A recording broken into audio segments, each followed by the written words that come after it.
posing for a family photo alongside 17 of his African counterparts in Saint Petersburg. Vladimir Putin kicks off the second day of his Russian-African summit in attempts to strengthen ties on the continent. A hot topic on the day's agenda is Russia's invasion of Ukraine. The 54 nation-strong African bloc make up the largest voting bloc in the UN, but have been divided in criticizing Moscow's actions.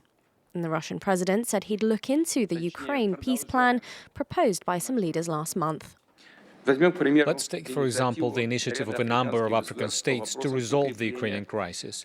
This is an acute problem, and we're not evading its consideration.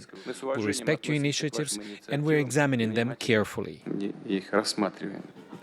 With the Wagner Group's future left uncertain, President Putin expressed an interest in maintaining a security presence in Africa, saying Russia would supply free arms to some states to enhance military cooperation on the continent and develop links with law enforcement.